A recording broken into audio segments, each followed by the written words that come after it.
રાજપીપળામાં આશા વર્કરો અને આંગણવાડી કાર્યકરોનો આક્રોશ. નર્મદા જિલ્લા કલેક્ટરને આવેદનપત્ર આપી પડતર માંગણીઓના ઉકેલની માંગ. નર્મદા જિલ્લાના મુખ્ય મથક રાજપીપળામાં આશા વર્કરો અને આંગણવાડી કાર્યકરો દ્વારા વર્ષોથી પડતર વિવિધ માંગણીઓને લઈને આક્રોશ વ્યક્ત કરવામાં આવ્યો હતો. મોટી સંખ્યામાં મહિલા કાર્યકરો ગાંધી ચોક ખાતે એકત્ર થઈ ધરણા કરી સરકાર વિરુદ્ધ સૂત્રોચ્ચાર કર્યા હતા.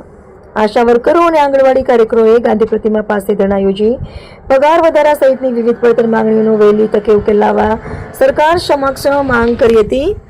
કાર્યકરોએ જણાવ્યું હતું કે તેઓ વર્ષોથી આરોગ્ય પોષણ અને બાળ વિકાસ સહિતની વિવિધ સરકારી કામગીરીમાં મહત્વની ભૂમિકા ભજવી રહ્યા છે. ત્યારબાદ કાર્યકરો દ્વારા નર્મદા જિલ્લા કલેક્ટર સાહેબને આવેદનપત્ર પાઠવવામાં આવ્યું હતું. આશા વર્કરો અને આંગણવાડી કાર્યકરોએ જણાવ્યું હતું કે તેમની માંગણીઓ અંગે સરકાર દ્વારા હકારાત્મક અને ઝડપી નિર્ણય લેવામાં આવે તેવી તેઓ આશા રાખે છે.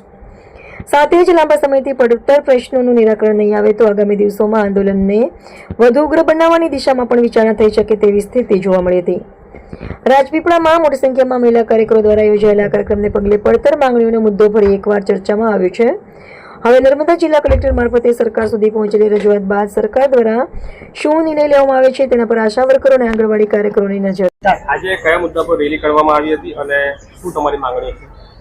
ભારતીય મજદૂર સંઘ ભારતનું પ્રથમ ક્રમાંકનું યુનિયન છે, ટ્રેડ યુનિયન છે અને ત્યાં નક્કી થયા પ્રમાણે ગુજરાત પ્રદેશના દરેક જિલ્લા લેવલે આ રેલીનો કાર્યક્રમ કરવામાં આવેલો અને આખા ભારત વર્ષમાં આજે એક જ દિવસે મોટો કાર્યક્રમ થયો છે. અને જે અમારા પ્રશ્નો છે કે મિનિમમ વેજ છે એ 15,000ની જે અત્યારે લિમિટ છે એને 30,000 પર લઈ જવું, ESIમાં જે છે એ 15,000 જે કપાય છે એને પણ 42,000 લઈ જવું, બોનસ છે બોનસમાં કેલ્ક્યુલેશન 7,000થી થાય છે તો એને 18,000ની ગણતરી કરી અને 42,000 લઈ જવું. આ જે આંગણવાડીના જે માનદ વેતન છે એનો વધારો કરવો, આશા વર્કર છે એમના માનદ વેતનમાં વધારો કરવો, મધ્યાહન ભોજન છે એમના માનદ વેતનમાં વધારો કરવો અને ગ્રેજ્યુટીમાં પણ વધારો કરવો.